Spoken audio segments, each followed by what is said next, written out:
Bonjour à tous. Donc, on se retrouve aujourd'hui pour la conférence de Cécile Renoir. Cécile, je vais vous présenter. Donc, vous êtes directrice du campus de la transition en Seine-et-Marne. Donc, c'est un campus qui réfléchit à comment insérer la transition écologique dans les cursus d'apprentissage, aussi la transition économique et une transition humaniste. Vous êtes aussi professeur de philosophie au Centre Sèvres, donc c'est la faculté jésuite de Paris, et vous enseignez à l'École des mines de Paris, à l'ESSEC et à Sciences Po.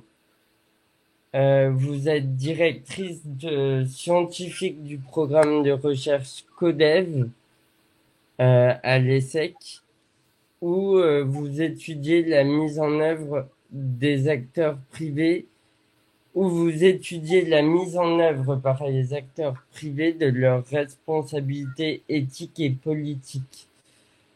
Vous m'interrompez si j'ai dit quelque chose de faux. Pardon. Euh, on est parti pour une conférence d'1 heure avec 40 minutes de questions en type interview et 10-15 minutes de questions posées par le public. Donc, ma première question, c'est comment comment avez-vous pris conscience des enjeux qui traversent notre époque? Quel a été vos déclics en quelque sorte par rapport à ces enjeux? Oui, merci Léo. Bonjour à toutes et tous. Alors pour moi, la sensibilité aux questions écologiques et sociales est venue pour ce qui concerne les questions écologiques un peu plus tardivement que les enjeux, disons, liés à la justice sociale. Et pour moi, les deux étaient en fait très liés. Et bon, à la fois, il y a des déclics, je pense, par le scoutisme quand j'étais enfant puis adolescente, où ça a été finalement la question du rapport à la nature et à une vie sobre et la place du collectif, qui m'ont tout ça m'a, je pense, beaucoup nourri et marqué. Et puis ensuite, que je suis rentrée dans une congrégation religieuse il y a maintenant bientôt 30 ans, et après avoir étudié à l'ESSEC. Et là, en fait, la question de savoir comment j'allais continuer à travailler sur les enjeux économiques, mais avec ce prisme lié, voilà, aux interrogations sur la justice sociale, ça a été enfin, c'était vraiment une question de fond pour moi. Et il se trouve que j'ai donc écrit une thèse sur à l'EHESS, donc l'école des hautes études en sciences sociales, sur la question de la responsabilité des multinationales dans les pays du Sud. Et donc c'était une thèse en philosophie politique, mais avec des terrains. Et là, c'est vrai que aborder les choses sous l'angle du développement durable m'a permis d'abord de beaucoup regarder les tensions qui existent entre les dynamiques économiques pour les multinationales et les questions sociales et de développement territorial local. Et puis, de fil en aiguille, je me suis rendu compte que je ne pouvais pas regarder les questions sociales sans regarder en même temps les questions écologiques. Voilà. Et puis, du coup, on m'a aussi proposé d'intégrer le conseil scientifique de la Fondation Nicolas Hulot. Et ça a été aussi l'occasion de continuer à travailler ces questions avec des chercheurs en sciences du vivant, en sciences plus dures que l'approche qui était la mienne. Et du coup, voilà, tout ça a achevé de me convaincre de la gravité et de l'urgence des enjeux et de la nécessité de réfléchir différemment pour pouvoir agir aussi à la hauteur de ces questions. D'accord, très bien. Et vous êtes actuellement présidente du campus de la transition. Et selon vous, qu'est-ce qu'apporte un éco-campus, un écolieu à cette réflexion sur les différentes transitions? Oui, c'est un peu le prolongement de la question précédente d'ailleurs. C'est qu'en fait, du coup, j'étais de plus en plus euh, à la fois convaincue et puis consciente du décalage qui peut exister entre le niveau d'intention affiché par ce que j'appelle les gros paquebots, les gros mammouths, que sont d'un côté les multinationales et de l'autre les grandes écoles et les universités. Et que du coup, à la faveur de mes enseignements chaque année, un cours à l'école des mines de Paris, un cours à l'ESSEC, un cours à Sciences Po aussi, voilà, j'étais en lien avec des étudiants dont je voyais bien la frustration pour un certain nombre d'entre eux de ce décalage-là, ce qui rejoignait aussi mes propres interrogations sur les manières de pouvoir changer les choses.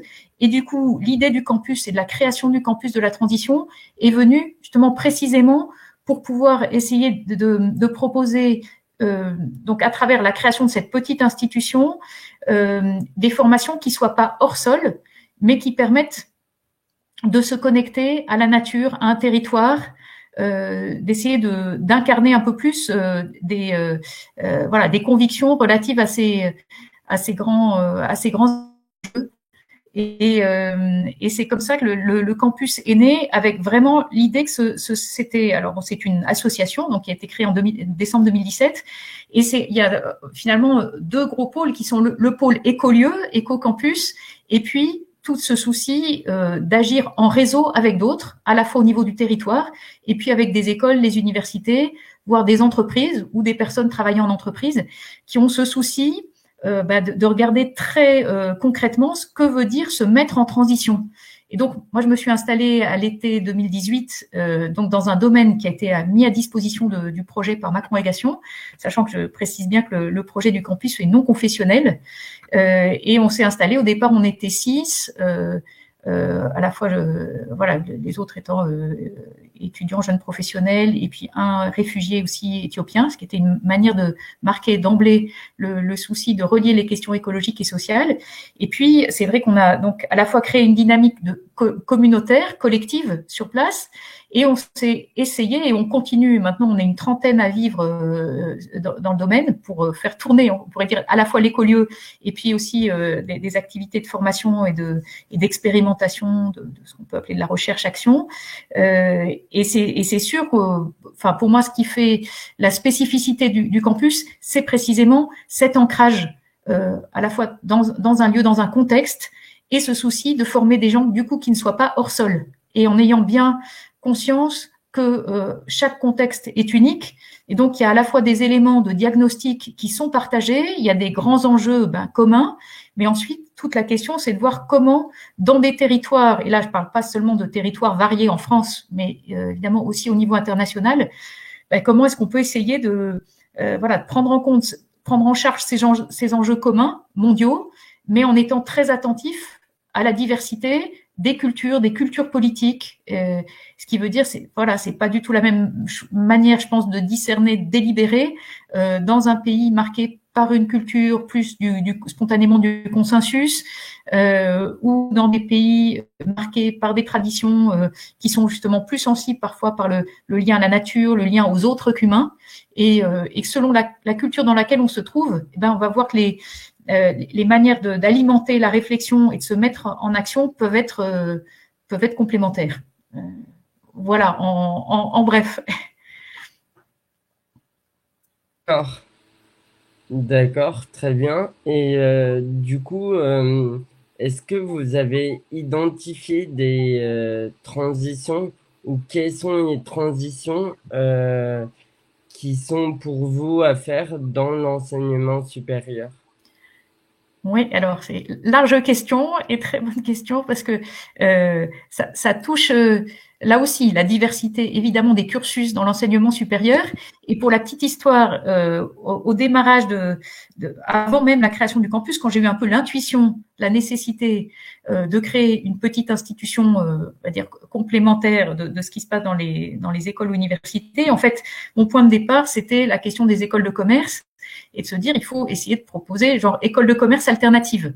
Et donc c'était parce que là je mesurais grandement le décalage et le caractère inadapté à la fois ce qu'on peut appeler les métriques, les instruments de mesure et d'évaluation de l'activité économique, et puis la contradiction entre la théorie néoclassique et la mise en œuvre vraiment d'une économie écologique.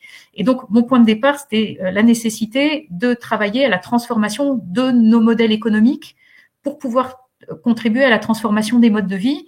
Donc là, ce qui évidemment veut bien dire qu'il y a beaucoup de choses à faire du côté d'une réforme du point de vue de l'enseignement, des disciplines en économie, finance, des différentes disciplines de gestion.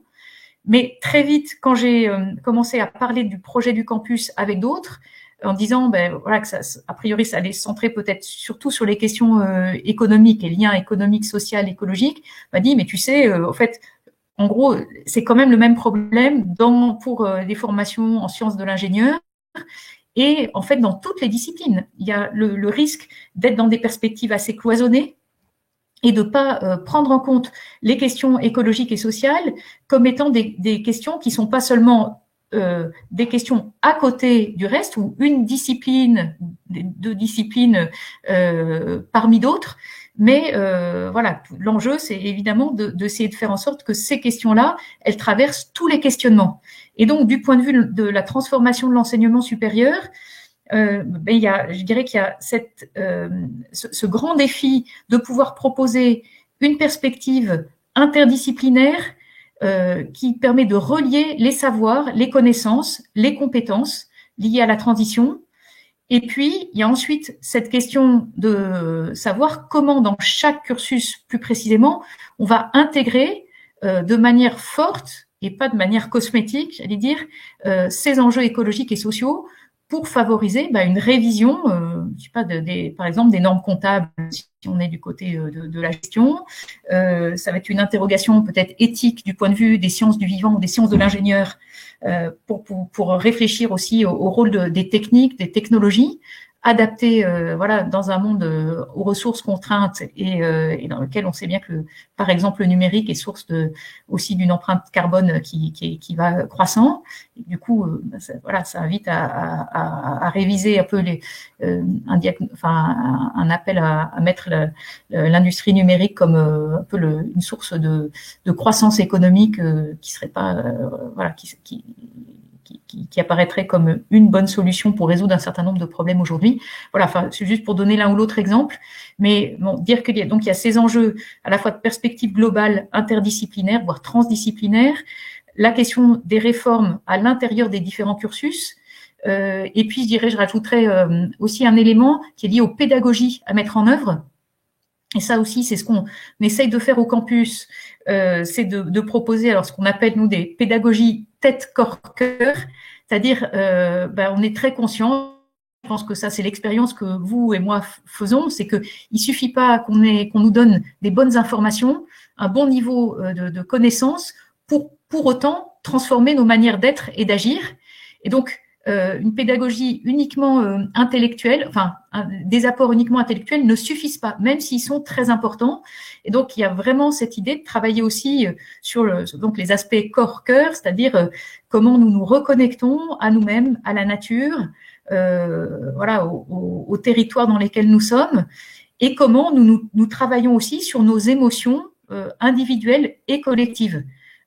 Avec, je pense que pour vous, et je pense que là, dans les auditeurs, je ne sais pas très bien qui est là, mais il y a pas mal qui sont plutôt jeunes, et je pense que, voilà, les questions se posent aujourd'hui avec voilà, une urgence, une profondeur inédite. On peut avoir le sentiment d'être submergé, se dire, soit un peu c'est trop tard, soit voilà, soit c'est assez désespérant de voir l'inertie autour de soi, et de pouvoir affronter ou être voilà la colère qu'il y a de voir que des décideurs savent et ne font pas. Et donc toutes ces émotions là, qu'est-ce qu'on en fait et comment pouvoir les traverser et en faire quelque chose qui permet de favoriser des dynamiques d'action collective. Et ça, je pense que la réforme de l'enseignement supérieur, elle doit pouvoir intégrer ces aspects-là. D'accord. Et du coup, concrètement, comment est-ce que vous conciliez au campus de la transition cette question de fond qui est la transition sociale, écologique, économique et la particularité de l'enseignement. Donc Oui. Alors, vous on avez essaie. pas. Allez-y, Non, non, allez-y. pardon. Euh, on essaye de faire un peu ce que je viens d'évoquer comme enjeu pour l'enseignement supérieur. Alors, c'est très modestement parce que le campus est est une petite institution, mais donc alors dans un site de 12 hectares que nous partageons d'ailleurs avec un centre d'apprentissage au métier du cheval. Et donc, on essaye déjà de proposer par rapport aux formations euh, offertes par le campus à ceux qui viennent et avec lesquels on est en lien. Ça peut être des écoles d'ingénieurs, de Sciences Po aussi, telle ou telle école de commerce. Et puis, on était vraiment désireux de pouvoir avoir plus de liens avec des universités. Et là, on a une convention sur 3 ans avec l'université de Cergy pour accompagner la mise en transition, notamment de l'école d'ingénieurs de l'université. Donc, c'est pour vous dire qu'on a ce souci du va-et-vient entre ce qui se fait sur place à Forges, dans le domaine, et ce qui permet d'avoir des pédagogies justement la très tête corps cœur, et je vais donner l'un ou l'autre exemple, et puis de relier ça à un accompagnement d'anciens chercheurs et d'étudiants d'ailleurs qui sont dans des établissements d'enseignement supérieur de grande taille. Et on voit bien que, évidemment, la pédagogie ne peut pas être la même quand on est avec 20 ou 30 personnes dans une dynamique d'immersion dans un lieu où on loge sur place, on participe à la vie collective, etc. C'est évidemment pas du tout la même chose que d'être dans un amphi avec 200 ou 300 personnes. Et quand même, c'est aussi moi l'expérience que j'ai pu faire ces dernières années en essayant des pédagogies un peu plus interactives, y compris quand un cours que je donne, par exemple, pour des formations communes, des masters de Sciences Po en lien avec le Centre Sèvres, et où il y a une centaine d'étudiants, c'est qu'on peut quand même proposer des choses qui aident à faire en sorte que on soit pas simplement pour les étudiants, des récepteurs passifs du cours donné de façon plus magistrale, que ça beau être peut-être plus magistral, il y a quand même une façon de faire. Par exemple, une minute de silence pour démarrer un cours, qui est une façon de se recentrer, de se dire, ben voilà, qu'est-ce que je fais? J'arrive là, je suis entourée d'autres.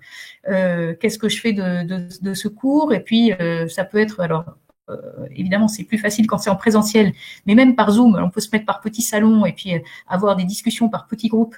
Voilà, et essayer de se dire comment est-ce que les questions abordées de façon parfois plus théorique ou générale dans le cours, comment ça me rejoint moi, comment ça rejoint mes questionnements.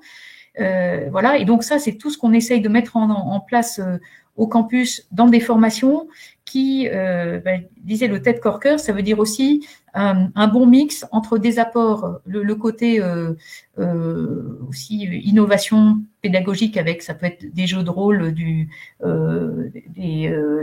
jeux tout court, voilà, des exercices, et puis des aspects, il y a des moments plus magistraux parce que on se dit aussi que parfois un apport bien ficelé et aussi intéressant peut faire gagner du temps et puis stimuler et tout ça, et puis des échanges.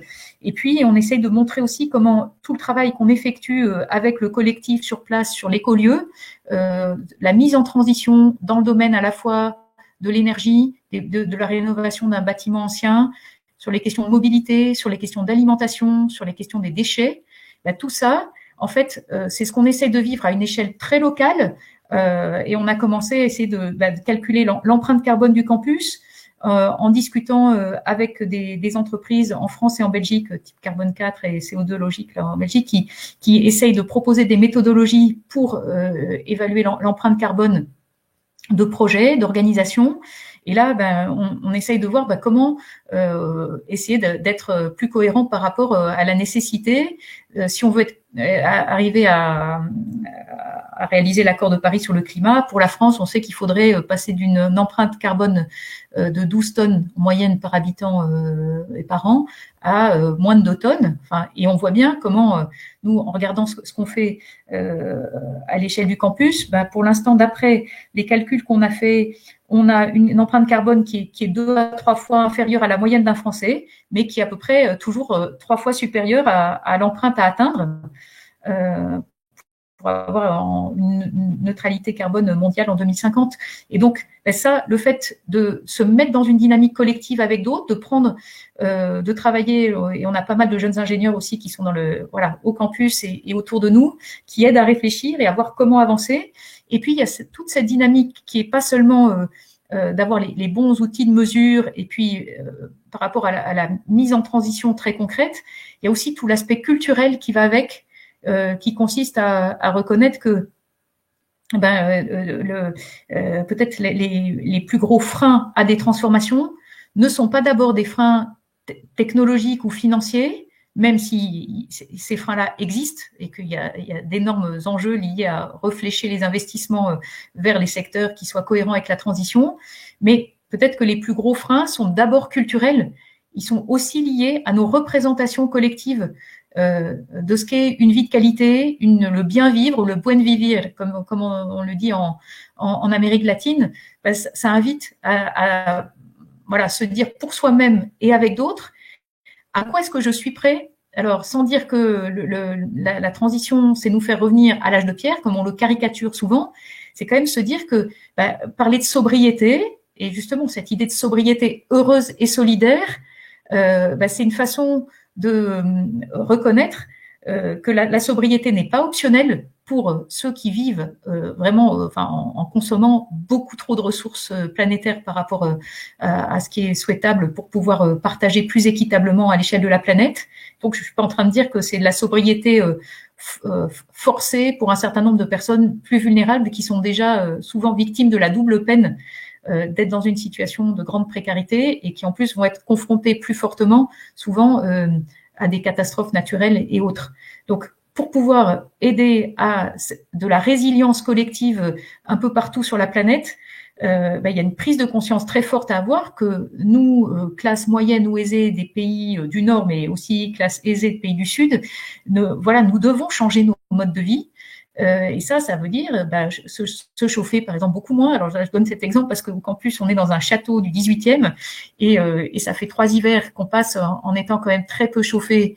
Alors, ça s'améliore petit à petit, mais avec un effort collectif pour se dire comment est-ce qu'on a à la fois quelques pièces les plus collectives possibles dans lesquelles on chauffe à 17-18 degrés, et puis des pièces, pour l'instant un rez-de-chaussée, avec des plafonds de plusieurs mètres et c'est très très difficile à chauffer. Où là on met un radiant au moment du repas, mais du coup on est vraiment dans c'est pas le grand confort. Et puis on apprend aussi à se vêtir différemment. Et en fait il y a plein de moyens à avoir des bouillottes, à se prendre des tisanes et avoir Et du coup je donne cet exemple très concret parce que en fait on a fait l'expérience collectivement qu'on n'est pas tous égaux. Alors ça, on le sait par rapport au froid et à la capacité à résister au froid et à pas, parce qu'on peut-être vivre ça quelques jours ou un moment en disant ça n'a qu'un temps et ensuite je vais retourner dans des bâtiments super chauffés. Si on se dit que tout ça, c'est une bonne école et un bon laboratoire de ce qu'on peut essayer de faire à une échelle beaucoup plus large, ça suppose de prendre en compte cette dimension culturelle en étant vraiment conscient qu'il y a une diversité, que ce sont des étapes successives, qu'il y a un cheminement à avoir dans aussi le respect de ce que peut vivre chacun. Mais l'expérience, je crois que ce que nous faisons collectivement, c'est qu'il y a un grand soutien du collectif et une invitation à aussi être créatifs ensemble. Et donc ça, c'est toute cette réflexion sur ce qu'on appelle les low-tech, et donc ces technologies bas carbone qui souvent nous permettent, alors je pense que ça peut parler particulièrement à ceux qui sont ingénieurs ou qui disent comment est-ce qu'on a davantage prise sur ce qu'on conçoit ensemble, répondant à des besoins spécifiques et comment on essaye de le développer. Et pour donner un exemple récent du campus, pour ceux qui reçoivent la newsletter, vous verrez cet exemple. On a récemment alors construit un four solaire et on a fait des cookies au four solaire là au mois de mars. Donc ça c'était très sympathique et évidemment on peut considérer que c'est un peu anecdotique d'ailleurs par rapport à la nécessité de restauration. On est une trentaine à vivre sur place et si on accueille deux groupes de 20, ça monte tout de suite à 70-80 personnes. Donc comment est-ce qu'on on trouve des moyens de cuisiner le four solaire résout évidemment pas tout, mais c'est juste une manière de dire qu'il y a ces dynamiques d'appropriation collective de ces enjeux qui font qu'on de plus en plus on peut trouver des solutions qui soient beaucoup plus sobres en énergie, en ressources et qui nous permettent en même temps de vivre bien et de façon très conviviale. Et d'ailleurs, je termine sur cette question avec l'exemple d'un petit témoignage donné par une jeune femme qui est venue passer un mois comme bénévole et qui, dans le livre d'or du campus, à la fin, nous mettait, en reprenant l'exemple du fait qu'il y a peu de chauffage, mais que du coup ça avait invité à être très créatif et tout ça. Et elle dit, et puis que on trouvait la chaleur dans la convivialité. Voilà, cette chaleur qu'on n'a pas du point de vue dans l'hiver, en plus un peu froid cette année. Et elle disait surtout, ne vous pressez pas de rénover le château trop vite, pour dire, ne perdez pas ce côté très très convivial. Et je crois que ça dit quelque chose du défi d'une transition dont il s'agit de montrer qu'elle doit permettre plus de convivialité, plus de lien social, plus de solidarité. Et voilà, ça, je pense et c'est donc ce qu'on essaye de traduire dans nos formations. D'accord, ben, très bien. Je vois que dans les Oui. commentaires, il y a beaucoup de personnes qui disent que ça donne envie. Et c'est vrai. Euh, Est-ce que vous pensez que ce modèle de campus de la transition est réplicable ailleurs? Et est-ce qu'on peut le faire passer à une plus grande échelle?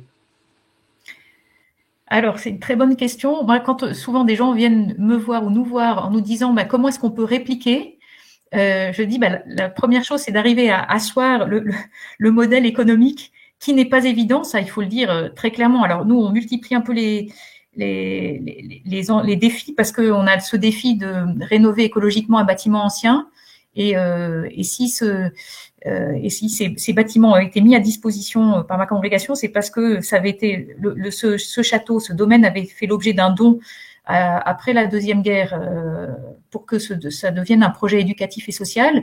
Et c'est pour des raisons financières que l'activité de école, collège, lycée horticole a dû s'arrêter en 2016. Et donc, c'est bien dire que ce n'est pas évident d'avoir de continuer à pouvoir habiter des lieux qui se dégradent et le faire en plus de façon écologique. Et même s'il y a énormément de bénévolat et que c'est la grande richesse du campus, c'est cette économie du don qui nous permet déjà d'avoir développé beaucoup de choses avec peu de moyens financiers. Il y a vraiment ce besoin d'un côté de récupérer des fonds pour l'aspect bâtiment, mais il y a aussi la question d'un modèle économique pour une activité de formation. Et ça, je pense que c'est une question qui se pose pour beaucoup de lieux. Alors, dans la question, je vois un peu deux choses, parce que il y a la réplication de l'aspect plus écolieu, lieu d'expérimentation, et qui peut ensuite donner lieu à des formations qui soient pas forcément liées directement au monde de l'enseignement supérieur. Ça, je pense qu'il y a de plus en plus d'initiatives qui se créent à travers toute la France et dans beaucoup de pays d'écolieux. Et qui peuvent avoir une activité de formation sur les aspects de permaculture ou liés à de l'artisanat, etc. Et ça, je pense que c'est des modèles vraiment intéressants à développer. Après, il faut espérer qu'il y ait d'autres éco-campus comme celui du campus qui puissent se développer. C'est pas très simple par rapport, idéalement, il me semble qu'on pourrait imaginer des petits laboratoires à côté universités, des lieux dans lesquels il y ait comme ça une dynamique collective qui s'instaure, justement ce qui permet de montrer l'ancrage aussi d'une université dans un territoire et proposer à la fois, voilà, je pense de l'activité, soit je sais pas, du maraîchage, des activités artisanales, une vie collective, l'apprentissage de ce que veut dire mutualiser un certain nombre de choses et se rendre compte que si on veut aller plus loin dans la transition, ben, c'est aussi par la mutualisation de pas mal d'éléments de la vie quotidienne qu'on peut y arriver beaucoup plus facilement. Et donc ça, je pense qu'il pourrait y avoir des formes de laboratoire de vie collective adaptée à la transition à côté d'universités et avec un souci aussi de mise en œuvre de projets de recherche-action.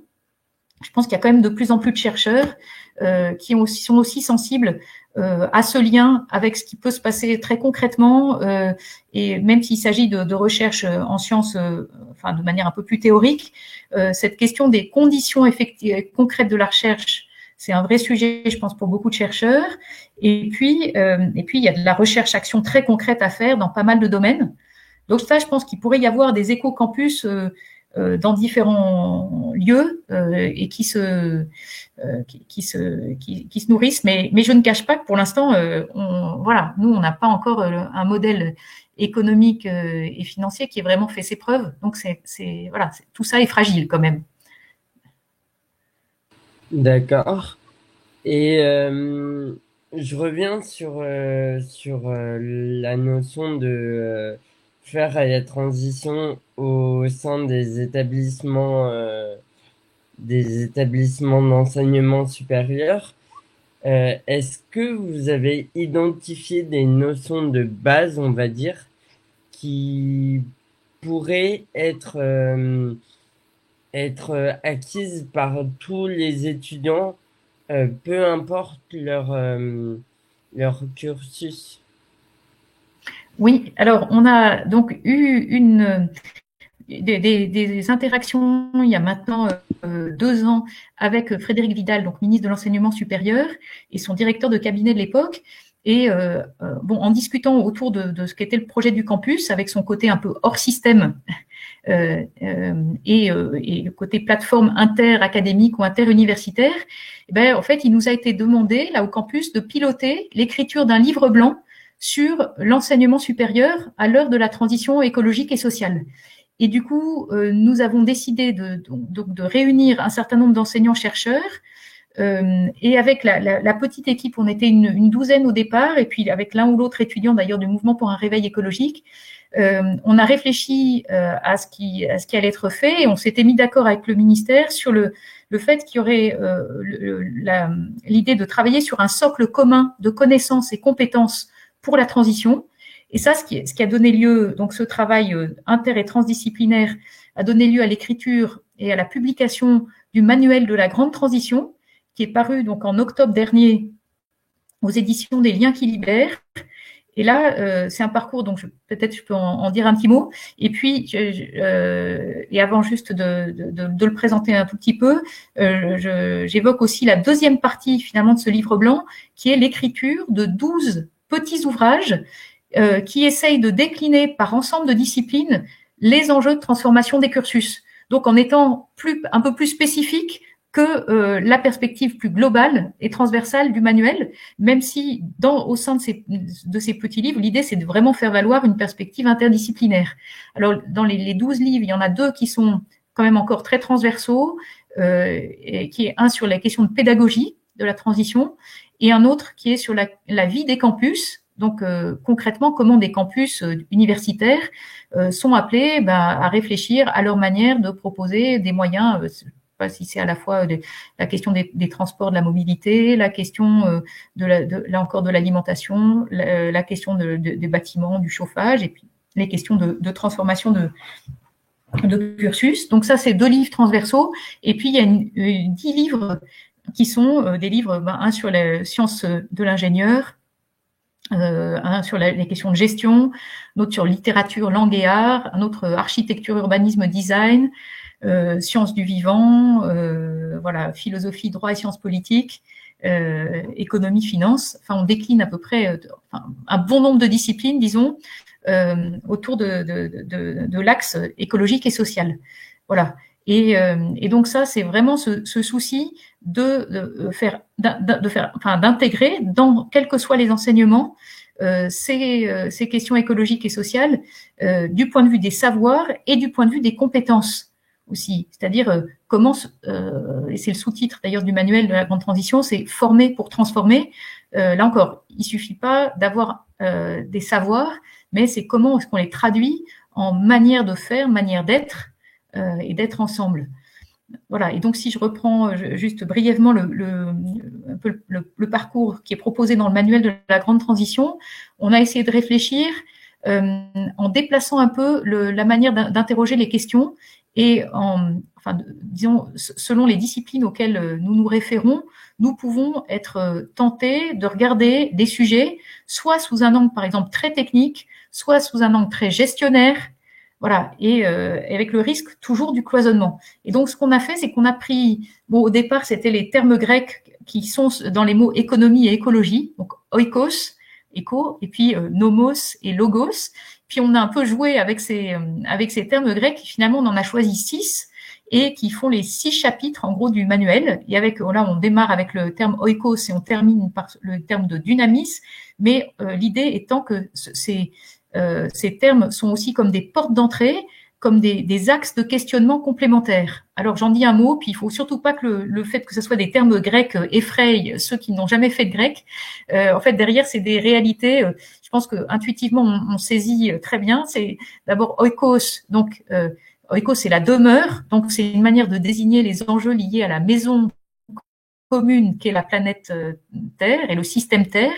Donc il y a à la fois là les enjeux liés aux sciences du climat, sciences du vivant, les enjeux de biodiversité et les questions globales qui se posent aujourd'hui en termes de démographie, en termes de migration et en termes de mise en œuvre en commun d'une dynamique. Donc ça c'est le premier chapitre oikos.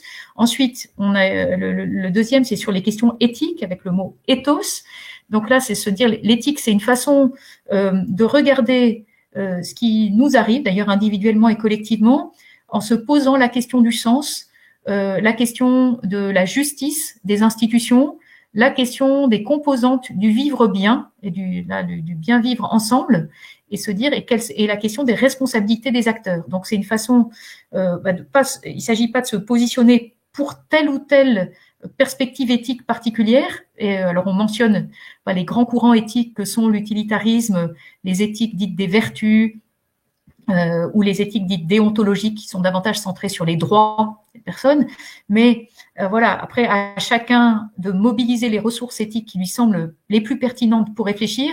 Sur quoi on veut insister, sur la nécessité d'avoir ce questionnement éthique, donc de questionner nos manières même de regarder les réalités. Donc ça, c'est ethos. Ensuite, on a nomos, qui est la question des instruments des modèles qu'on utilise, notamment les modèles macroéconomiques ou autres. La question des métriques au sens des instruments de mesure, d'évaluation, qui peuvent toucher à la fois la question du PIB, des limites d'indicateurs comme le PIB, mais ça touche aussi la question de ce que j'évoquais des normes comptables. Ça permet de regarder beaucoup d'éléments par lesquels nous analysons et évaluant notamment nos modèles économiques. Et en disant, mais en gros, il faut changer ces métriques parce que ce sont des lunettes qui parfois faussent complètement ce qui est en jeu quand on prend en compte, quand on intègre notamment la question des ressources et des limites, ce qu'on appelle les limites planétaires. Alors, et puis dans ce chapitre où interviennent des questions donc économiques, mais aussi des questions juridiques, se pose la question de la réforme notamment des régulations, des réglementations, et puis les institutions adaptées à une démocratie écologique. Voilà, donc je vais un peu plus vite peut-être. Et ensuite, sur logos, le mot logos, on peut le traduire à la fois par la question de la raison et du langage. Donc, c'est faire droit à la nécessité d'élaborer ensemble des récits qui soient des récits inspirants de la transition. Et puis prendre conscience aussi que certains de nos grands récits, par exemple autour du développement durable, sont souvent des récits très néolibéraux et qui mettent de côté un certain nombre d'éléments et notamment qui font croire que souvent avec le développement durable, il y a une logique gagnant-gagnant, une rhétorique qui peut un peu nous illusionner sur un certain nombre de problèmes posés par justement les modèles que nous avons mis en œuvre depuis 70 ou 80 ans, et donc une invitation à réviser nos récits collectifs et puis à regarder le caractère complémentaire d'une rationalité dite symbolique, justement le rôle des arts ou des humanités, par rapport à une rationalité davantage techno-scientifique ou logico-mathématique. Bon. Je détaille pas trop, puis là c'est le 4e porte logos. Ensuite, la porte praxis, c'est la question de l'action et des échelles de l'action, et la question des acteurs. Peut-être aussi bien faire valoir qu'aucun acteur n'a la solution tout seul. Et donc, il y a vraiment cette nécessité de favoriser à la fois autant que possible du dialogue entre acteurs, entre dynamiques et à différentes échelles. Et puis, dans ce chapitre, on essaye aussi de prendre à bras-le-corps la question de la violence, la question des modes d'action, et les modes d'action sociale, citoyenne, politique. Ça, je pense que, pour avoir pas mal d'interactions avec un certain nombre d'étudiants ou de jeunes professionnels autour de l'apport et des limites de la non-violence active, je pense que c'est un vrai sujet de savoir, voilà, jusqu'où aller en termes de désobéissance civile. Comment peut-être conjuguer des postures qui sont, comme le disent un politiste qui s'appelle Olin Wright, des postures réformistes ou en rupture ou aux interstices. Et je pense qu'elles sont toutes complémentaires, mais voilà, on a vraiment besoin de réfléchir aussi à ce qui va permettre d'aller au-delà d'une rhétorique qui reconnaît les problèmes, mais qui va parfois pas tellement au-delà. Et alors tout ça pouvant être bien anxiogène, comme je le disais tout à l'heure, on a choisi de terminer le parcours par l'apport Dunamis. Et la Dunamis, c'est la question évidemment, c'est faire droit aux enjeux à la fois d'éco-psychologie ou d'éco-spiritualité.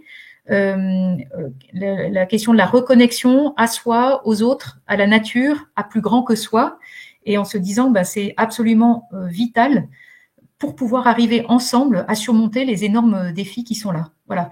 Et donc tout ça fait un parcours qui est, je crois, assez opérant. Enfin, c'est vraiment l'expérience que nous faisons au campus en proposant un peu cette trame pour différentes formations, en jouant avec ces 6 portes, c'est que ça permet d'aborder des questions qui peuvent être très pointues du point de vue scientifique, technique, mais aussi en éclairant des réalités variées, que ce soit là encore sur les questions aussi bien d'énergie, de mobilité ou autres, en montrant bien que les questions doivent se poser aussi avec le regard éthique,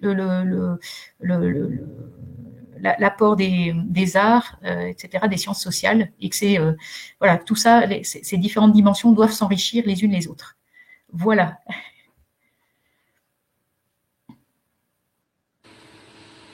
Merci beaucoup pour cette réponse très détaillée et très intéressante. Je vais vous poser une dernière question. C'est est-ce que pour mettre en place ce schéma d'action, vous avez identifié des freins dans notre société actuelle et par quel levier d'action on peut enlever ces freins? Alors, aussi, très bonne question. Évidemment, les freins, il y en a beaucoup, beaucoup. Je disais tout à l'heure que il me semble qu'un énorme frein, il est culturel. C'est-à-dire qu'on s'est habitué à raisonner avec cette idée qu'on a des ressources en quantité indéfinie à notre disposition et qu'on peut proposer une prospérité basée sur la croissance. Et donc, il y a un énorme enjeu à changer nos manières de nous représenter. C'est ça, le bien vivre en étant conscient de ses limites planétaires. Et ça, je crois et l'autre jour, j'étais dans une présentation avec Cédric Ringenbach, qui a monté la fresque du climat, et il soulignait que parfois, quand on est très convaincu, on a l'impression que tout le monde a le diagnostic. Alors, c'est déjà pas le cas, loin de là. Donc, il y a cet enjeu-là qui est de pouvoir peut-être être encore plus enfin plus conscient de ces enjeux-là. Alors, et c'est là où je pense qu'il y a, c'est pas uniquement une question de chiffres à avoir en tête, c'est se représenter ce que veulent dire les transformations nécessaires. Et puis ensuite, c'est comment est-ce qu'on passe de cette prise de conscience-là à l'action. Là, et c'est là où cet enjeu culturel il est énorme, c'est que voilà, si nous nous disons qu'en fait ce qui est devant nous peut être aussi un horizon souhaitable et désirable, eh bien, on va trouver des solutions. On voit bien comment les uns et les autres, c'est souvent parce qu'il y a quelque chose, une perspective attractive, qu'on va être mobilisé de l'intérieur et qu'on va mettre toutes nos compétences, nos dons, notre créativité au service de ces transformations nécessaires. Sinon, on est uniquement sur un registre punitif et imposé de l'extérieur. Les choses ne vont pas. Enfin, et je dis pas qu'il faille pas imposer un certain nombre de normes et de réglementations. Je pense que c'est absolument nécessaire, mais ça sera pas efficace. Et là, au meilleur sens du terme efficace, si c'est pas lié à une impulsion intérieure et qui relie d'ailleurs l'appréciation de la gravité des enjeux avec le souci de la solidarité. Et je pense que ça, c'est aussi cette expérience, alors que moi je fais très fortement au campus, le fait d'être avec d'autres dans une dynamique collective qui est, enfin, dans lequel la question du prendre soin les uns des autres est une question, enfin, qui est première, elle invite du coup enfin, elle aide beaucoup à faire entre guillemets des sacrifices de certaines choses, à renoncer à certains éléments du confort auquel on s'est habitué, mais ça par souci, voilà, de la justice, mais et avec, enfin, en fait, en donnant sens à sa vie, à son existence. Et ça, je pense que on a tous énormément besoin de sens. Et je pense que la transition, de ce point de vue-là, transition écologique et sociale, elle peut être une manière aussi très belle de travailler, d'agir ensemble, en luttant contre aussi un individualisme qui est aussi un énorme frein à des transformations. Oui, je vois dans le chat là, sur les 3 écologies de Guattari, tout à fait. Et moi, je souligne souvent qu'il me semble que les transformations nécessaires, elles sont de 3 ordres, celles sur lesquelles on peut essayer de travailler. C'est à la fois les transformations qui sont quotidiennes, dans nos modes de vie quotidiens, parce que là, nous avons des marges de manœuvre à une échelle individuelle ou collective, et chacun de nous sait il arrive plus ou moins à avancer sur tel ou tel aspect, mais l'essentiel, c'est déjà de se mettre en route, puis de voir comment est-ce que on peut changer des choses. Après, il y a une deuxième transformation qui est plus structurelle, institutionnelle, et c'est se dire, là, ça touche les questions que vous posiez sur le enjeu de transformation des cursus dans l'enseignement supérieur, mais ça veut dire enjeu aussi de transformation des modèles économiques. Donc, tout ça, ça peut se faire à l'initiative de l'individu, mais ça ne suffira pas s'il n'y a pas une transformation de politique publique, de réglementation, etc. Donc, c'est un autre registre. Puis enfin, il y a ce registre plus intérieur, de dire, et alors spirituel, en tout cas lié à la question du sens, et qui est se dire qu'est-ce qui me motive, me mobilise, quelles sont les ressources voilà, spirituelles au sens le plus large du mot, qui vont me permettre d'aller de l'avant, de continuer à garder confiance, même si nous savons tous qu'il y a des moments plus rudes et qu'il y en aura, voilà, que ce soit pour nous individuellement et collectivement.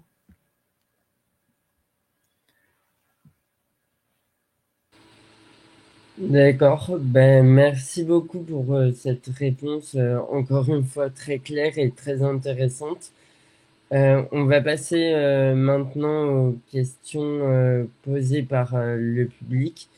Donc on va pas avoir beaucoup de temps, je suis désolé, on n'a que 10 minutes devant nous. Donc les questions ont été triées dans l'ordre de préférence du public.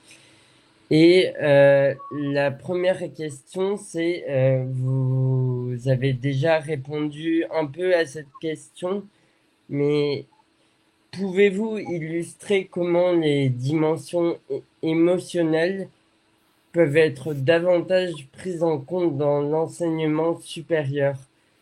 Comment associer le cœur et le corps? Oui, alors merci pour cette question. Donc j'évoquais tout à l'heure des petits moyens simples comme la minute de silence au démarrage d'un cours. Ça peut être aussi d'ailleurs à un moment au milieu d'un enseignement, se dire, ben voilà, chacun prend 2 minutes pour réfléchir à ce qui vient d'être dit, en se disant, ben voilà, qu'est-ce que j'ai compris, comment ça fait écho à des connaissances que je peux avoir, mais il y a une manière de poser des questions qui peut renvoyer à la propre expérience existentielle des uns et des autres. Alors, c'est plus ou moins possible selon les sujets abordés, évidemment, mais je crois que là, dans un certain nombre de disciplines, en fait, ce souci de l'appropriation par les étudiants, il passe par le fait d'aider chacun à se dire, ça, en quoi c'est à la fois une question théorique et en même temps quelque chose qui me concerne très directement. Et ça, je pense que ça peut se faire aussi bien du côté des sciences de l'ingénieur que des outils de gestion, que en littérature et autres, avec voilà les aspects particuliers à chaque discipline. Ensuite, il y a donc ça, c'est des choses que des enseignants-chercheurs vraiment de tous horizons peuvent essayer de mettre en place, et avec favoriser des échanges dans lesquels on invite aussi à ce qu'on peut appeler l'écoute active.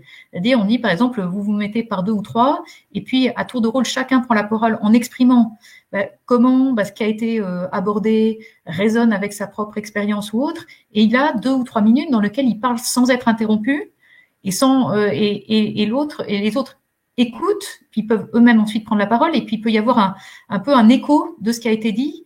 Voilà, quand on dit écouter avec attention et parler avec intention, donc déjà, en fait, de faire prendre conscience que parfois on parle pour ne pas dire grand-chose ou on écoute à peine ce que dit l'autre. En fait, ça, je pense que quels que soient les enseignements, ça pourrait être un chemin déjà d'avoir de mobiliser ces attitudes-là. Et puis après sur la mobilisation de techniques ou un peu plus particulières, ça, moi je suis entourée de jeunes qui sont super doués pour pouvoir aider avec des petits exercices corporels ou autres à intégrer un peu ce qui a été par exemple un apport plus conceptuel dans un cours. Moi, le cours que je donne là, dont je parlais tout à l'heure, Centre CEF Sciences Po, là qui s'intitule Quelle éthique pour une transition écologique et sociale, au milieu des 2 heures de cours, je demande à soit mon assistante là, du cours, soit un autre étudiant à tour de rôle, ils animent 5 minutes dans lequel ils sont même par Zoom, on arrive à faire des exercices corps-cœur dans lequel on invite soit chacun à prendre 5 minutes de pause où on travaille sur la respiration, où on fait des mouvements coordonnés tous ensemble, où on regarde une petite vidéo un petit peu décalée, mais qui aide en fait à être mobilisé avec tous nos sens, je dirais. Et ça, je donne cet exemple-là. Ensuite, il y a un livre là, qui m'a pas mal marqué ces dernières années. Enfin, d'ailleurs, plutôt, je mentionnais 2 livres, un qui est plus théorique et l'autre qui sont des exercices, de Johanna Macy. Je sais pas si c'est une femme qui est à la fois avec une formation en biologie au départ et puis convertie au bouddhisme et puis très activiste et très très soucieuse en fait d'aider à des collectifs à travailler sur leurs émotions. Et donc, elle a mis en place un parcours alors qui est destiné à toute personne, pas du tout uniquement les personnes qui seraient plutôt dans une perspective bouddhiste, mais vraiment ce qu'on appelle le travail qui relie, avec 4 étapes qui sont des moyens en fait d'aider des collectifs à rentrer davantage dans la reconnaissance du fait que tout est lié. Alors elle parle volontiers de la toile du vivant, et les 4 étapes, ce sont s'enraciner dans la gratitude. Donc déjà se dire voilà, il y a ce cadeau qu'est la vie pour chacun de nous. Voilà, comment est-ce qu'on en prend conscience et de nos liens avec tout le vivant. Cette première étape permet ensuite d'affronter justement nos émotions qui peuvent être plus sombres. Et c'est la deuxième étape, c'est honorer sa peine pour le monde, donc faire face aux grands défis en traversant ce qui peut être la peur, la colère, la résignation, l'indifférence, etc. Enfin, tout ce qui peut habiter nos cœurs. Et puis tout ça pour ensuite regarder comment changer de regard, justement, enfin aborder les questions sous un jour qui est peut-être un peu décalé par rapport à nos manières habituelles de transformer les choses. Et enfin, pour quatrième étape, aller de l'avant. Et ces exercices du travail qui relie, ils peuvent à la fois dessiner un parcours en tant que tel, mais ils peuvent être aussi utilisés dans le cadre de formation la plus académique pour compléter des apports très intellectuels par cette dynamique corps-cœur. Voilà.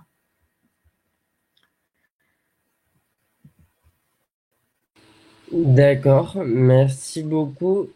Je vais prendre une dernière question. Je suis désolé, il ne reste plus que 5 minutes. Euh, du coup, pour revenir à cette transdisciplinarité, est-ce que vous pouvez nous parler de votre expérience de celle-ci et comment ça fonctionne et quelles pistes pour déployer ces aspects et quelles sont les difficultés? Donc, Oui, ça alors, rejoint un peu la oui, question de tout à l'heure. oui, oui.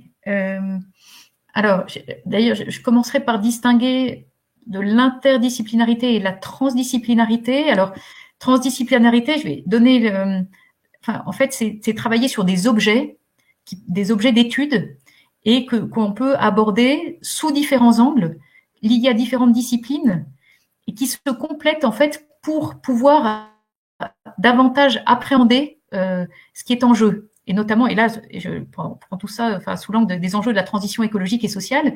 Et bon, si je reprends l'exemple des low-tech que je mentionnais tout à l'heure, enfin, des technologies appropriées à la transition, on peut se dire que, eh bien, pour aborder ces sujets-là, c'est sûr qu'on a besoin d'éléments scientifiques, techniques, de connaissances, de savoir. Alors moi, je serais bien incapable de vous expliquer comment fonctionne le four solaire. Enfin, et disons que j'ai entendu des petites choses, et là, je pourrais peut-être, voilà, je pourrais avoir des éléments, mais j'ai absolument besoin que quelqu'un compétent du point de vue technoscientifique puisse expliquer et puis voir comment ça peut, voilà, comment concrètement le concevoir en lien avec des besoins spécifiques. Et alors du coup, dès qu'on dit ça, dire c'est en lien avec des besoins spécifiques, ça veut dire qu'on a aussi besoin de l'œil du sociologue qui va interroger les gens qui sont sur place pour dire au fond, bah vous, et à commencer par l'équipe de cuisine, pour se dire bah, de quoi vous avez besoin pour pouvoir cuisiner pour 70 ou 80 personnes. Quels sont, il y a des éléments liés aux usages, il y a le type d'aliments qu'on peut, si je reprends l'exemple du four, hein, qu'on peut qu'on peut faire cuire, etc. De quelle manière? Et là, ben, on a besoin déjà d'autres d'un autre regard. Ensuite, justement, il pourra mobiliser un regard autour des sciences du vivant et les aspects plus agroalimentaires. Pour se dire bah, comment tout ça va permettre d'être lié aussi à des besoins qui sont des besoins nutritionnels spécifiques. Enfin bon, et on pourrait détailler les choses. Et cette perspective-là, de travailler sur objet, je pense que ça aide beaucoup à croiser les regards et à faire qu'ils dialoguent ensemble, alors que parfois, enfin moi c'est ce que j'ai beaucoup vu dans les enquêtes que j'ai pu mener, par exemple dans des pays du Sud, pour voir les effets de l'activité multinationale sur des enjeux de développement local ou territorial, c'est on est dans des perspectives souvent, enfin très très cloisonnées. Et dans lesquelles en fait, et parfois on a aussi l'impression qu'il y a des éléments de connaissances qui sont redécouvertes à l'intérieur de certaines disciplines, alors qu'au fond, elles sont déjà en fait assez connues dans d'autres disciplines académiques. Donc voilà, donc je pense il s'agit pas de diluer les connaissances propres à une discipline, parce qu'on a aussi besoin de savoirs très précis et qui sont liés à un certain type de méthodologie. Et c'est sûr que les méthodologies adaptées en sciences sociales ou dans le cadre des humanités n'est pas du tout le même genre de méthodologie qu'une méthodologie scientifique au sens des sciences dures. Voilà, donc là, il ne s'agit pas de faire non plus un gloubi-boulga de tout ça, mais c'est prendre en compte les démarches spécifiques, mais aussi bien voir qu'il peut y avoir un peu une sorte de bricolage pour des études de un certain nombre d'objets liés d'ailleurs à la mise en transition très concrète de nos sociétés. Et ce bon bricolage, là, pour le coup, il va emprunter des apports de certaines disciplines et il va pouvoir les conjuguer pour pouvoir permettre d'avancer vers des solutions qui soient véritablement adaptées.